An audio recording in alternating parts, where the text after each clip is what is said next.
சொல்ல மாட்டேன். அன்பான தெய்வ பிள்ளைகளே, இந்த அருமையான இந்த நாட்களிலும்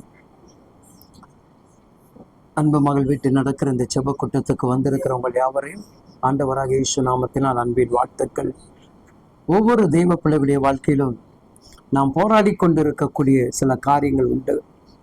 அதிலிருந்து தேவன் நம்மை மீட்க வல்லவராக இருக்கிறார். அல்லேலூயா.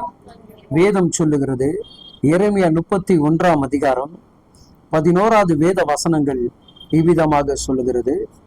எடுத்து வாசிப்போம். எரேமியா 31:11 முதலாவது நாம் வாசிப்போம். கர்த்தர் எபினேசரை மீட்டு அவனில் என்னிலும் பலத்தினுடைய கைகளுக்கு எபினேசரை நீக்கி விடுவிக்கிறவர். இன்னைக்கு தேவ பிள்ளைகளை, நீங்கள் மீட்கப்படுகிறவர்கள், விடுவிக்கப்படுகிறவர்கள். நீங்கள் மீட்கப்படுகிறவர்கள், விடுவிக்கப்படுகிறவர்கள் இல்லையா? அப்ப தேவனிடத்திலிருந்து தேவனை தேடுகிற பிள்ளைகளுக்கு ஒரு நிச்சயமான ஒரு மீட்பு உண்டு. இல்லையா? மீட்பை கொடுத்த தேவன் பலவானுடைய கைகளில் இருந்து, யாருடைய கைகளில் இருந்து? சத்துடைய கைகளுக்குள்ள இருந்து நம்மளை என்ன பண்றாருங்க? மீட்டெடுக்க அவர் வல்லமுள்ள தகப்பனாக இருக்கிறார். அல்லேலூயா. நல்லா நீங்க கவனிச்சு பாருங்க. யூதாஸ்காரன் தேவனை எதற்காக காட்டி கொடுத்தான்? 30 வெள்ளி காசுக்காக. அப்ப இந்த காசு இருந்தா வீடு நிலம் வாங்கலாம் என்று அவன் ஆசைப்பட்டு என்ன பண்றாங்க? அதற்காக தேவனை காட்டி கொடுக்கிறான். தேவ பிள்ளைகளை, நான் உங்களுக்கு சொல்லுகிறேன், உலகத்துடைய ஆசீர்வாதத்தை நீ தேவனை காட்டி கொடுக்காதபடி தேவனுக்குள் இன்னும் வைராகியமாக இருப்பாய் என்று சொன்னால், உனக்கு தோட்டம், வளர்ச்சி, ஆசீர்வாதங்கள் எல்லாவற்றையும் இந்த தேவன் அப்படின்னாருங்க கொடுக்க வல்லவராக இருக்கிறார். அல்லேலூயா. இங்க அழகாக வேதம் சொல்லுகிறது. இந்த 12வது வசனத்துல சில காரியங்கள் உங்களுக்கு தெளிவா சொல்லுகிறேன். அதை நல்லா கோடிட்டு வைத்துக் கொள்ளுங்கள். உங்களுடைய வாழ்க்கையில் மீட்கப்பட்டவர்கள், விடுவிக்கப்பட்டவர்கள் தேவன் எவ்விதமாக ஆசீர்வதிப்பார். அல்லேலூயா. ஒருவேளை நம்முடைய வாழ்க்கையில கர்த்தருக்கு முக்கியத்துவம் கொடுக்கும் போது சில இழப்புகளை சந்தித்திருக்கலாம். ஆனா குணம் மாறி இருக்கும். நிறைய குடும்பத்துல என்ன இருக்குங்க, சின்ன சின்ன விஷயங்கள் மாறி இருக்கும். ஆனா நம்ம எதிர்பார்த்த அந்த பொருளாதாரங்கள் நிறைவாக வராமல் இருக்கும். அது நம்ம குணம் மாறின பிறகுதான் கர்த்தர் என்ன பண்றாருங்க, அந்த பொருளாதாரத்துக்குண்டான ஆசீர்வாதத்தை கொடுக்கிறார். இல்லையா? அப்ப அந்த பொருளாதாரத்தை கொடுத்துட்டு குணமே சரியா மாறலன்னு ஆகும். மறுபடியும் எதுல நிற்போம்? இந்த சண்டை, இந்த சச்சரவு, இந்த போராட்டம் நிற்கும். அப்ப இந்த குணத்துக்குள்ள நான் வளர ஆரம்பிச்சிட்டேன்னா எனக்குள்ள என்ன இருக்க, எதை விட்டு கொடுக்கலாம், எதற்காக எதிர்த்து நிக்கலாம், எப்படி பேசலாம் என்கின்ற ஒரு பக்குவத்தை தேவன் நமக்கு ஏற்படுத்தி கொடுத்தின பிறகுதான் என்ன பண்றாங்க, அடுத்த ஆசீர்வாதத்தை கர்த்தர் நமக்கு உருவாக்கி கொடுக்கிறார். அங்க அழகா சொல்லுது பாருங்க, 12வது வசனம். அவர்கள் வந்து சீயோனின் உச்சியிலே கம்பீரத்தை. இப்ப நீங்க துதிக்கிறவர்களாக கர்த்தர் உங்களை மாற்றுகிறார். மீட்கப்பட்டவர்கள் எப்படி மாற்றாருங்க? துதிக்கிற ஜனங்களாக மாற்றுகிறார். இல்லையா? அது எப்படின்னா, அந்த துதியை ஒருத்தரால் என்ன பண்ண முடியாது, தடை செய்ய முடியாது. இல்லையா? பிசாசுடைய ஒரே ஒரு நோக்கம் என்னங்க, நீ ஜெபிக்க கூடாது, துதிக்க கூடாது, தேவனை தேடக்கூடாது. அவ்வளவுதான் அவருடைய நோக்கம், உடைய இலக்கு அதுதான். அப்போ அதுல எதுல நம்ம பலவீனம் அடைகிறோமோ அதை என்ன பண்றாங்க, தன்வசம் படுத்திக் கொள்கிறான். அப்ப அதுல யாரெல்லாம் மாற்றுகிறார்களோ அவங்களுக்கு என்ன கிடைக்க மாட்டேங்குதுங்க, தேவனிடத்திலிருந்து வரக்கூடிய ஆசீர்வாதங்கள் தடைபட்டு போய் கொண்டிருக்கிறது. இன்றைக்கு தேவ பிள்ளைகளை, நான் உங்களுக்கு சொல்லுகிறேன், நீங்கள் கம்பீரத்தின் சத்தத்தை உயர்த்தும் போது, நீங்கள் துதி சத்தங்களை உயர்த்தி ஆர்ப்பரிக்கும் பொழுது, அப்பொழுது தேவனிடத்திலிருந்து வரக்கூடிய ஒரு கனமான ஆசீர்வாதங்க கர்த்தர் அருள்வாங்க. அழகா சொல்ல பாருங்க, வாசிங்கம்மா.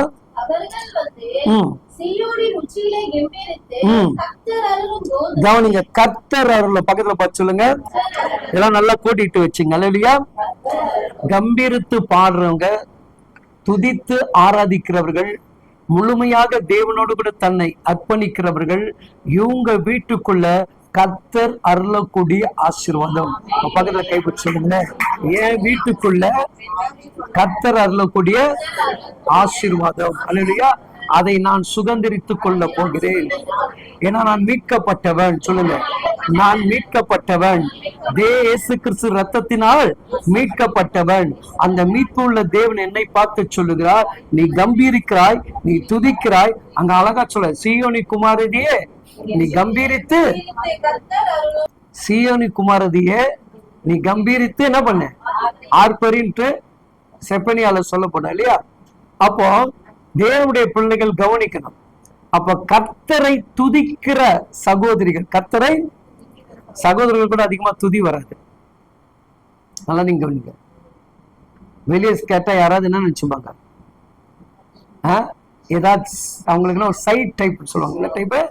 ஆனா சகோதரிங்க என்ன பண்ண மாட்டாங்க, எவன் இருந்தா யார் இருந்தா செத்தானா உயிரோட இருந்தா எதை குறிச்சு கவலைப்பட மாட்டாங்க. முட்டி போட்டு ஜெர்மனி சோத்திரம் பண்ணா அவரை மட்டும் தான் பார்ப்பாங்க.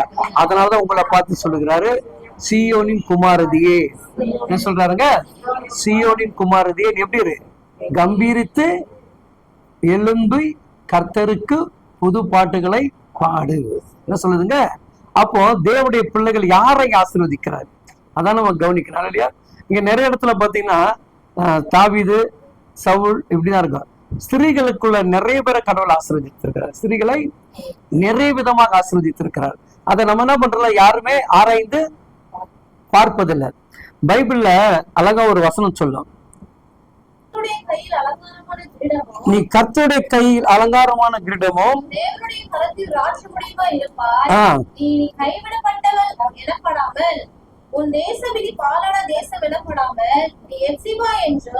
நீ எப்சிபா என்றும் தேசம் பியூலா என்றும் சொல்லப்படாது இல்லையா?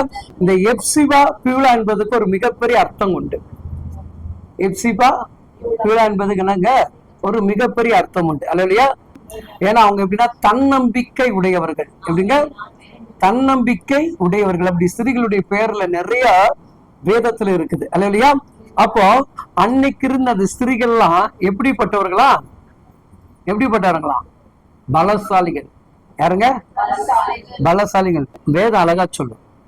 யாத்ராக புஸ்தகம் 2ஆம் அதிகாரம் நினைக்கிறேன் 19 அதற்கு மருத்துவ பார்வோனை நோக்கி, யாருங்க? எபிரேயர் ஸ்திரீகள் யார போல அல்ல, தேவனை அறிந்த தேவ பிள்ளைகள் நீங்கள் யாரு கிடையாதுங்க, மற்ற ஸ்திரீகளை போல அல்ல. யாருங்க? கஷ்டம் வந்தா மூலையில உட்கார்ந்து அழுகிற சகோதரிகள் கிடையாது. தன்னம்பிக்கை உயர்வுங்க இல்லையா இல்லையா? அப்ப அந்த ஸ்திரீகளுக்கு அந்த பலன் வருது. எப்போ வருது? எப்போ வருது? அது எந்த சூழ்நிலை அந்த மாதிரி தன்னம்பிக்கை வருது?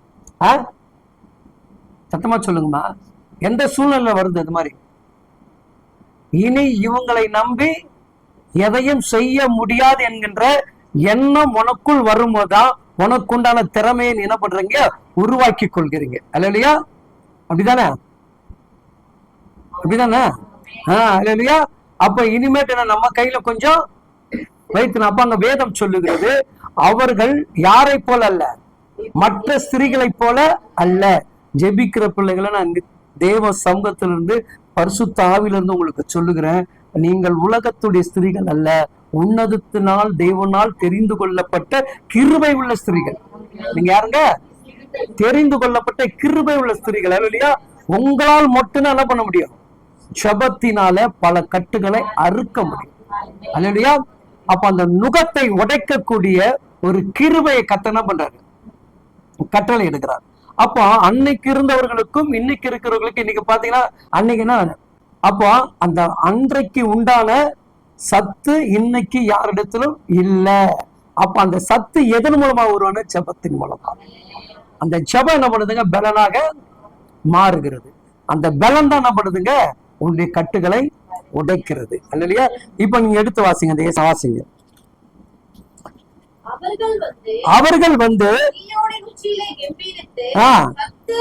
கவனிங்க, பக்கத்துல ஒரு இன்னொரு முறை நல்ல சந்தோஷமா மகிழ்ச்சியா சொல்லுங்க, கர்த்தர் கர்த்தர் அருளும். என்னங்க?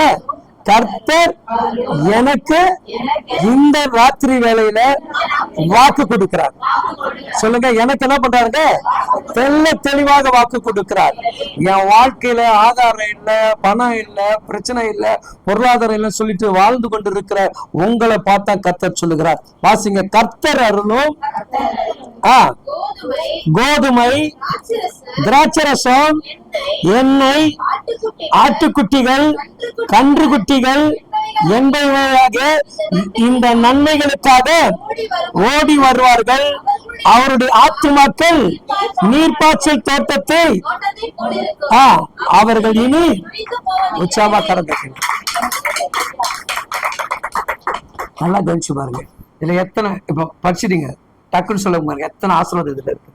பைபிளை பார்க்காம சொல்லுங்க.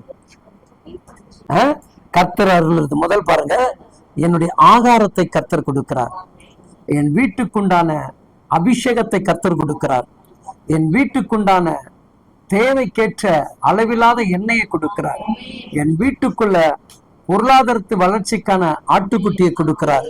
அடுத்தது பாத்தீங்கன்னா அந்த ஆட்டுக்குட்டி மட்டும் இல்ல, என் தலைமுறையை கொடுக்கிறார், என் கர்ப்பத்தின் கனிகளை தேவன் என்ன பண்றாருங்க, ஆசீர்வதிக்கிறார். அல்லையா?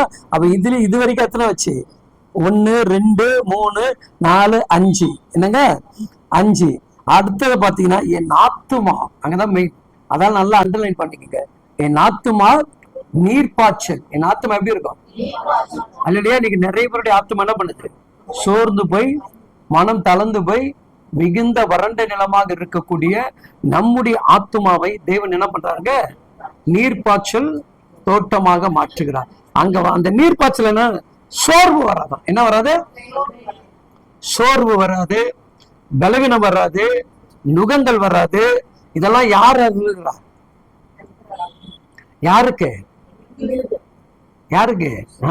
இல்லையா? இதெல்லாம் தெளிவா இருக்கணும். என்னங்க? மீட்கப்பட்ட எனக்கு தான் தேவன் இந்த வாக்கு தத்துவத்தை அவர் கொடுக்கிறார். இல்லையா? அப்போ கோதுமைன்றது எப்படின்னா, நிறைய அந்த கோதுமை பார்த்தீங்கன்னா அதோடைய தன்மையை வேற. இல்லையா? அது திரும்ப திரும்ப என்ன பண்ணும்? தன்னை உற்பத்தி உழைச்சிக்கிட்டே இருக்கும். கடைசி நிமிடம் வரைக்கும் என்ன பண்ணாது? தனக்காக வாழ்ந்து கொண்டு இருக்கும். அது போலதான் உங்களை கர்த்தர் என்ன பண்றாருங்க, இந்த ஜீவன் இருக்கிற வரைக்கும் நீ என்ன பண்ணுவ? உனக்காக உன் குடும்பத்திற்காக வாழக்கூடிய ஒரு கிருபையின் அருளக்கூடிய அபிஷேகத்தை கர்த்தர் கொடுத்திருக்கிறார். அல்லையா? அப்போ வேதத்தை நம்ம ஆராய்ந்து பார்க்கும் பொழுது ஸ்திரீகளுக்குள் கர்த்தர் கொடுக்கக்கூடிய ஒரு கனம் நிறைந்த ஒரு மகிமை என்னன்னு சொன்னால், ஆகாரங்கள் குறைவில்லாமல் உன்னால் உன் குடும்பத்தை போஷிக்க முடியும். அல்லையா? ஒருவேளை நீ சாப்பிடாம இருப்பாய், ஆனா உன் பிள்ளைகளை என்னைக்கு சாப்பிடாமல் தூங்கவே வைக்க மாட்டாய். ஏன்னா அந்த கிருபையை கர்த்தர் நான் மேல கொடுத்திருக்கிறார். இல்லையா? ஒருவேளை அதுக்காக 10 ரூபாவது ஒருத்தங்கிட்ட கடன் வாங்குவேன் பிள்ளைக்காக. எனக்கு வாங்குறோன்னு இல்லையோ, பிள்ளைக்காக வாங்குறதுக்காக என்ன பண்ற? பிரயாசப்பட. அப்போ அந்த தாயுடைய வளர்ச்சியை கர்த்தர் என்ன பண்றாருங்க, அந்த குடும்பத்துடைய அந்த பிள்ளை கொடுக்கப்பட்ட ஆகாரம் தான் இன்னைக்கு உன் பிள்ளை வளர்ந்து நிற்குது. அன்னைக்கு நீ எந்த ஆசீர்வாதத்தை, கஷ்டத்தையும் நஷ்டத்தினையும் உனக்குள் வாங்கி கொண்டு, உனக்குள் அதை உருவாக்கி கொண்டு இன்னைக்கு என் பிள்ளைங்க நல்லா இருக்குன்னு நீ நினைச்சா பத்தியா, அதனுடைய எண்ணத்தின்படி உன் பிள்ளைகளை கத்தனம் பண்ணிருக்காருங்க இன்றைக்கு உலகத்தில் ஆசீர்வதித்திருக்கிறார். அப்ப எனக்கு கொடுக்கப்பட்டு இருக்கிற அந்த கிருபை, கணவர் எப்படி இருக்கிறான், குடிகாரனோ அவன் இதுவோ உழைக்காதவனோ, அதெல்லாம் குறித்து திங்க் பண்ணவே பண்ணாதீங்க. நீங்க எப்பொழுது இயேசு கிறிஸ்துவையில் மீட்கப்பட்டீங்களோ அவரை பிடிச்சிங்க. அவர் தான் அல்லையா? அவர்கிட்ட வருமானத்தை தாண்டி 1000 மடங்கு வருமானத்தை உனக்கு கர்த்தர் ஆயத்தப்படுத்தி கொடுப்பார். ஒருபோதும் உன்னை கர்த்தர் என்ன பண்ண மாட்டார்? வெட்கப்படுத்த மாட்டார். காரணம், நீ அவரால் மீட்கப்பட்டு இருக்கிறாய். மீட்கப்பட்டவர்களுக்கு தான் தேவன் இந்த அளவில்லாத ஆசீர்வாதத்தை அவர் கொடுக்கிறார். இல்லையா? அங்க சொல்லப்படுது பாருங்க, அவர்களுடைய ஆத்துமா நீர்ப்பாய்ச்சல் தோட்டத்தை போல் இருக்கு. அப்படிங்க என் வாழ்க்கை எப்படி இருக்கும்? நீர்ப்பாய்ச்சல். அங்க அழகா சொல்லுது, அவர்கள் சொல்லுங்க, இனி நான் என்ன பண்ணுவது இல்லையா?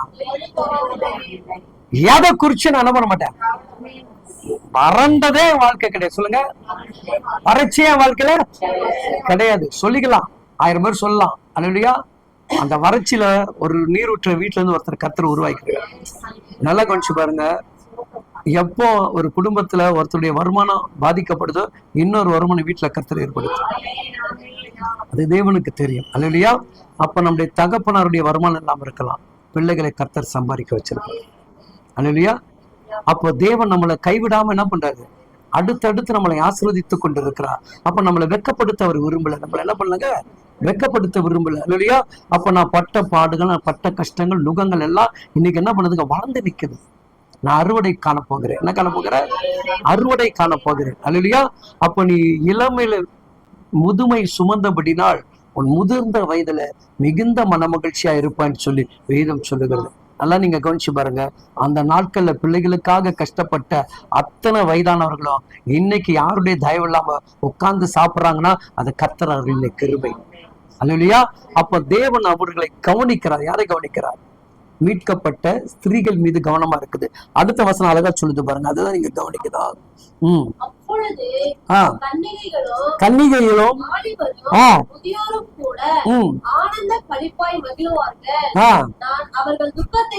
அவர்கள் துக்கத்தை நான் என்ன பண்ணுவாங்க? சந்தோஷமாக மாற்றி அவர்களை தேய்ச்சி சஞ்சலத்தை நீக்கி உற்சாகமா கறந்துட்டு. இப்ப நம்ம வீட்டுக்கெல்லாம் யார் யாரெல்லாம் இருப்பாங்களாம்? பொருளாதாரத்தை கொடுத்துட்டாரு, வளர்ச்சியை கொடுத்துட்டாரு, ஆகாரத்தை கொடுத்துட்டாரு, முதியோர் வராங்க, கன்னிகை வராங்க, வாலிபர்கள் வராங்க. இவங்க எல்லாம் எப்படி இருப்பாங்களா? எப்படி இருப்பாங்க? நம்ம வீடு சந்தோஷமா இருக்கா? நம்ம வீட்டுல சந்தோஷம் இருக்கா? அப்போ ஒரு காலத்துல சந்தோஷம் இல்லாம இருந்தது. எப்ப பார்த்தாலும் குடிமி சண்டை, வாய் சண்டை, தட்டு பறக்கும், அது பறக்கும். இப்ப தட்டை போட்டு அழகா சாப்பாட்டு சாப்பிட்டு போற அளவுக்கு கர்த்தர் கிரியை செய்கிறாரா? அப்ப நம்மளை மீட்கார். நம்மள நான் இப்போ சொல்லுவேன், பைபிள் தூக்குற பிள்ளைகளுக்கு குடும்பத்துக்குள்ள கோபமே வரக்கூடாது. என்ன வரக்கூடாதுங்க? சத்துருக்கிட்ட நீ கோவப்படலாம். யாருக்கிட்ட? சத்துருக்கிட்ட கோவப்படலாம். அது ஒரு நபர்கிட்ட நீ என்ன பண்ணக்கூடாது? கோவப்படக்கூடாது. அல்லையா? அப்படி நீ கோவப்பட்டனா உன்னுடைய ஆசீர்வாதத்தை எங்கேயோ இழந்து கொண்டு இருக்கிறாய். அதை மட்டும் நல்லா கவனிச்சிங்க. ஆசீர்வாதத்தை என்ன பண்றாங்க? இழந்து கொண்டு இருக்கிறோம். கோபம் என்ன பண்ணுது? ஆயுள் சக்கரத்தை கொளுத்தி விடுன்னு பைபிள் சொல்லுது. அல்லையா? அப்போ நான் கர்த்தருக்குள்ள வளர வளர என்ன பண்ணுங்க? எல்லாமே மாறணும். எல்லாமே மாறணும். பிடிவாதம், வீம்பு, வம்பு, தும்பு, பொய், கபடம் எல்லாமே என்ன விட்டு என்ன பண்ணணும்? மாறணும். மாறினாதான் நான் மீட்கப்பட்டவன். இல்லைன்னா நான் யாரு கிடையாது? மீட்கப்பட்ட மகனே மகள் அல்ல. அப்போ சற்றுன்னு சொல்றாங்க. என்ன சொல்றாங்க? நீ என்னத்த பைபிள் படிச்சு என்ன பிரயோஜனம்? ஒரே வார்த்தை, வேற எந்த இதுவும் கேட்க மாட்டாங்க. நீ அவரை துதிக்கிறிய, அவரை கும்புறிய, அதெல்லாம் கேள்வி. பைபிள் படிச்சு என்ன உனக்கு அப்படின்னு ஒரே செகண்ட் கேட்டு போயிட்டே இருப்பாங்க. அப்ப நாம யாரை வெக்கப்படுத்திட்டோம்?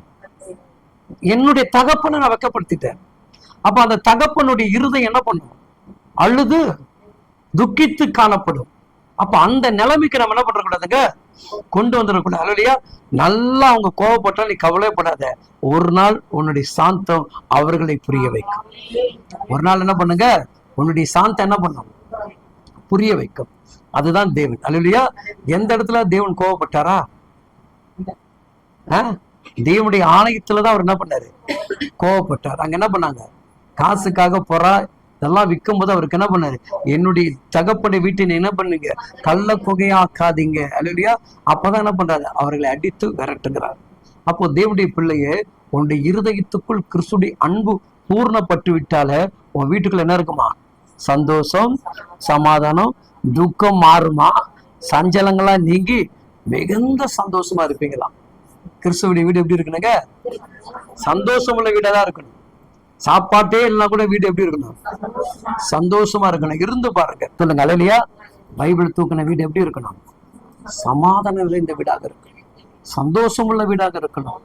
போகும்போதே சொல்லணும், இவங்க பைபிளுக்கும் இவங்களுக்கும் ஒத்துமை உண்டுப்பா. அப்படி சொல்லக்கூடிய அளவுக்கு உங்க வாழ்க்கை நீங்க மாற்றி பாருங்க. அடுத்த வசனம் சொல்லி நான் முடிக்கிறேன். வாசிக்கலாம்.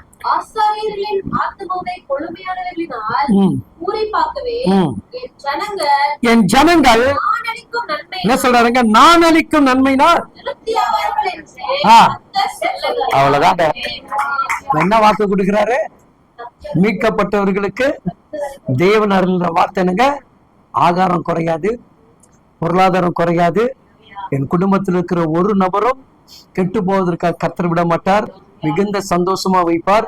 இப்ப ஆண்டவர் சொல்லுகிறார், நான் அளிக்கக்கூடிய நன்மையினால் நீங்கள் யாவரும் திருப்தியா இருப்பீங்க.